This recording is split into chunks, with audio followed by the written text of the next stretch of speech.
What if the true monster wasn't the one you thought it was? What if everything you believed was a lie and the killer was the one telling the story? Stay with me, because what you're about to witness will leave you questioning everything. Can you spot the twist before it happens? Watch till the end, or you might miss the truth that no one saw coming. The house felt cold. The air hung heavy. It was too quiet. A soft creak echoed from upstairs. His pulse quickened. He glanced at the clock. It was late. Far too late. A light flickered above him, then went out. He didn't move. Not yet. The silence pressed in. Each breath seemed too loud. He could hear his heartbeat in his ears. The smell of something strange filled the room. A metallic tang. A bitter, suffocating scent. He stepped forward, slowly, cautiously. His feet barely made a sound. The floorboards groaned under his weight. The air around him seemed thick, sticky. Something was wrong. Very wrong. The living room was empty, the windows dark. But something caught his eye.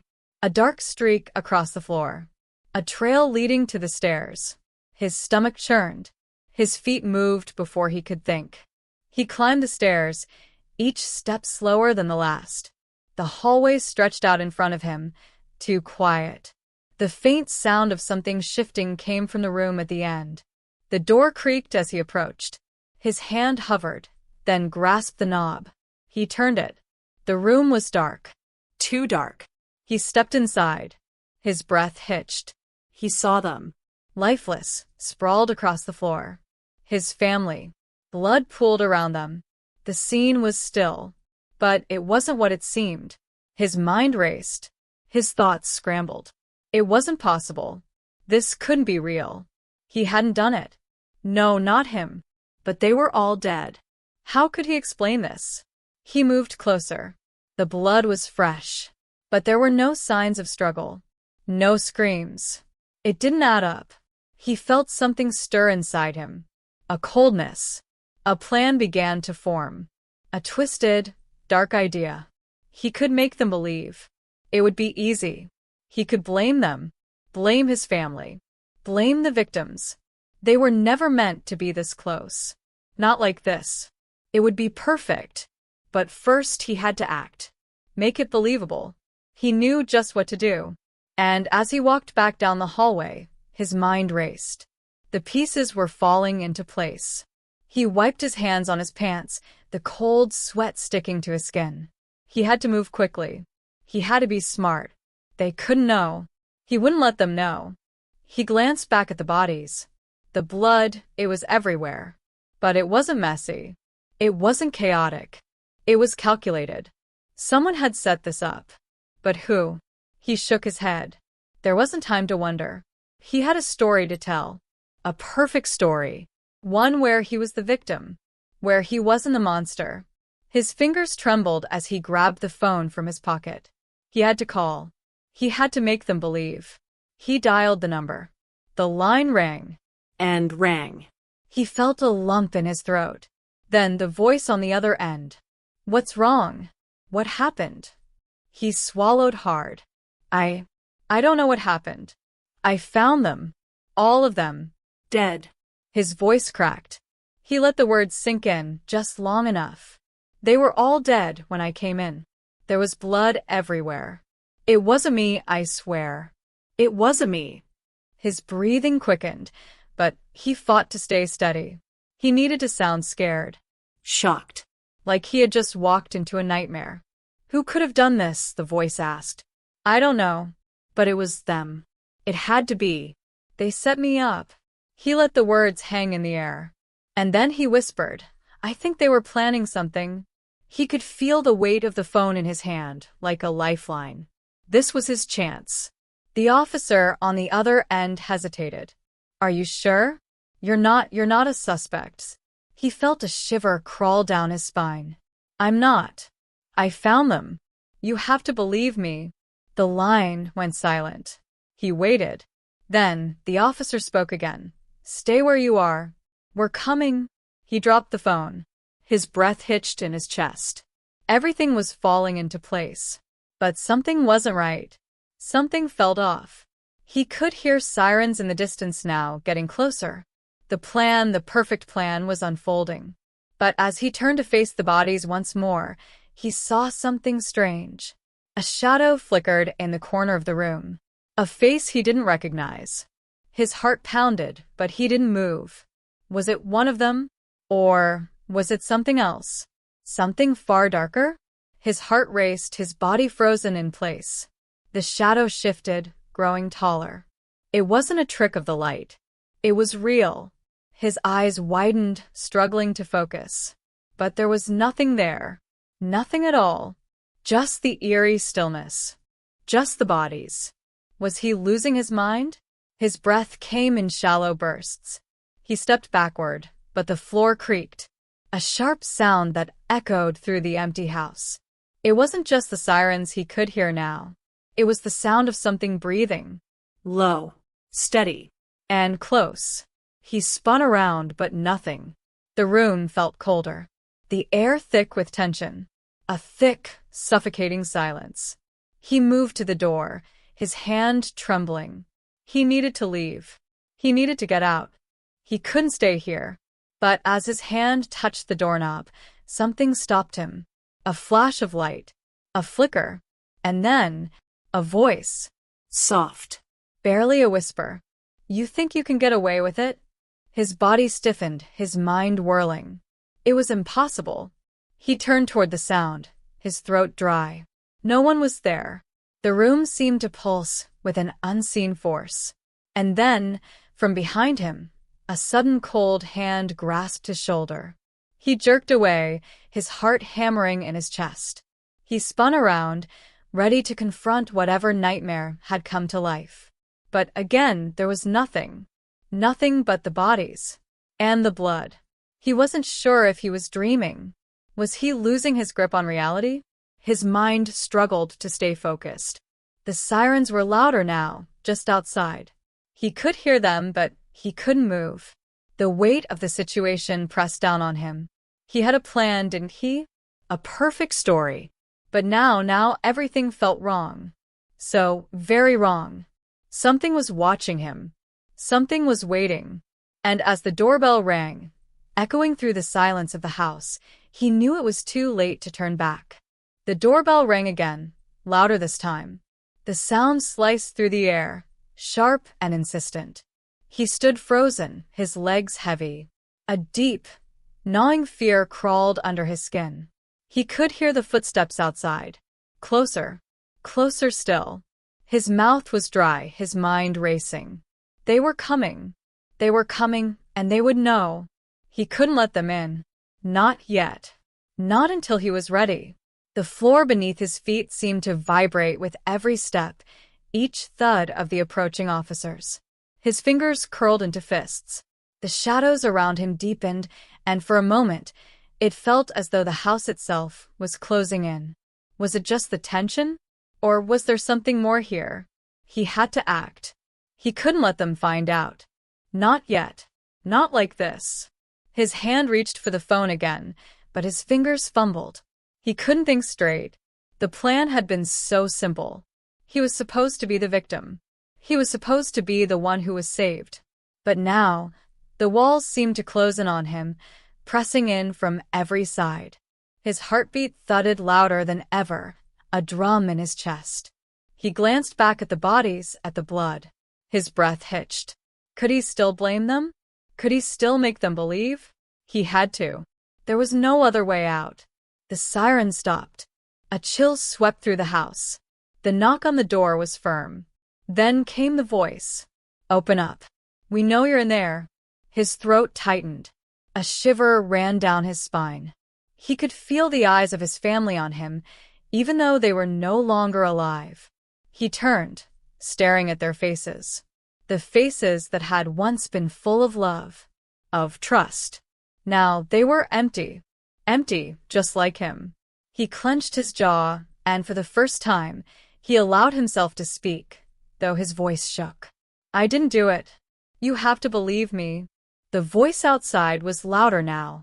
We don't believe you. Open the door, or we'll break it down. He took a step back. He had no choice now. There was no escape. His fingers trembled as he slowly walked toward the door. Each step felt like it took longer than the last. He reached for the handle, pulling it down. The door swung open. And there they were, the officers. But something wasn't right. They weren't alone. A figure stood behind them. A figure he didn't recognize. And in their hands, a photograph of him. The truth was closing in. The photograph shook in the officer's hand. His face, twisted in a grin, stared back at him. But it wasn't from today. It was from years ago, when his family was still alive. When everything was normal. The officer's voice was steady, but there was a sharpness in it now. "We know what you did." His heart stopped. His breath caught in his throat. The ground beneath him seemed to shift. The officer stepped forward, pushing past him into the house. The figure behind them followed, their eyes cold and unreadable. The figure wasn't just a bystander. They were in control. And they were here to finish what had started. He stumbled back, but his legs couldn't carry him fast enough. His mouth was dry. He opened it to speak, to explain, to beg. But no words came out. Instead, the words of the officer filled the space, cutting through his silence. "We have evidence, all of it. You weren't the victim. You were the killer." The world around him seemed to spin. He shook his head. No, you don't understand." But the officer was already moving, looking around, his eyes scanning the room. The figure behind them watched him closely, unwavering. A memory flashed in his mind. A flash of a face. A face that had been in the photograph. The one who wasn't supposed to be there. The one who had been in the house all along. "Where is she?" the officer asked, his tone cold now. The question seemed to hang in the air. His stomach twisted. He thought of the body upstairs, the one that had been hidden. The one that had always been there, watching him. "Who?" he whispered. The officer's eyes narrowed.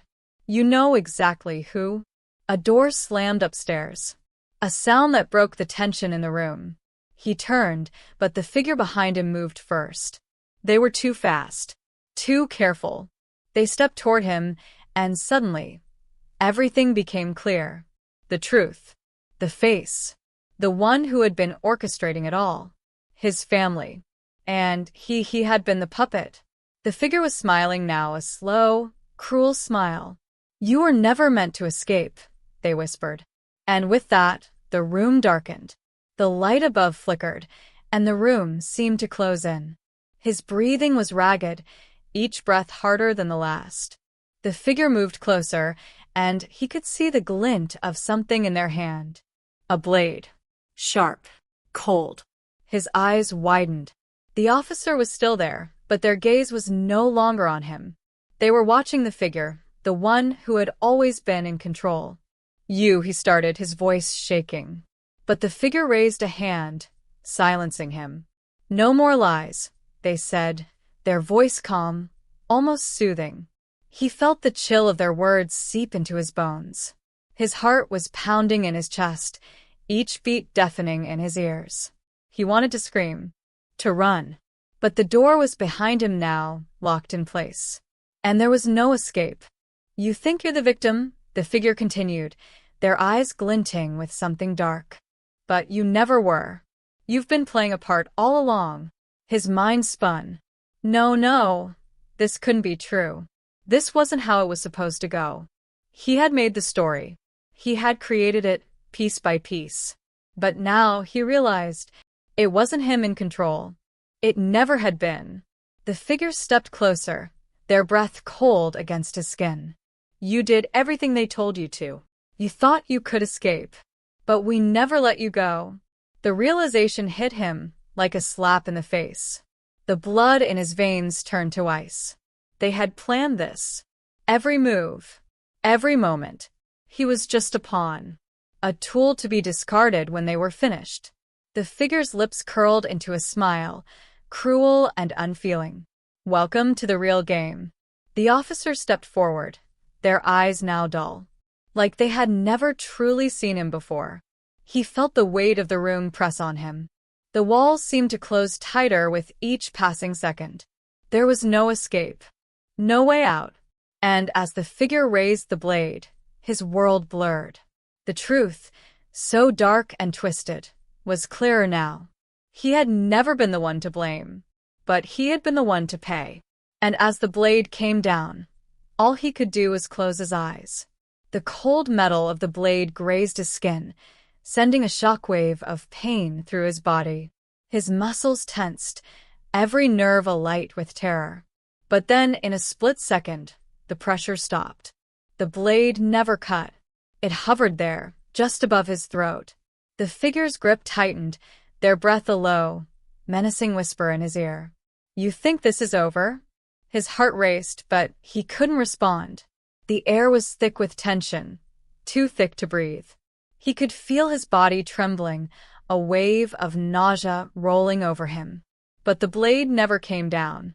Not yet. The officers stood silent behind them, watching without emotion. The figure slowly lowered the weapon, their eyes never leaving his. "You're not worth the final blow," they murmured, almost to themselves. His chest heaved with shallow breaths, trying to steady himself. The figure's smile faded, replaced by something darker, something colder.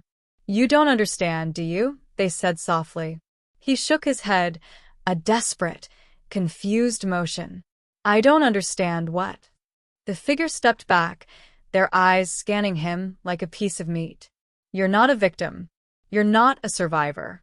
You're a part of something far bigger than you'll ever grasp." He stared at them, his mind struggling to catch up. What were they saying? Who were they? The room felt like it was closing in again. A chill washed over him. The figure turned their back on him, looking toward the officer. "Take him," they said with a cold finality. Before he could react, the officer moved. They grabbed him by the arms, their grip like iron. But it wasn't the officer's strength that made his blood run cold.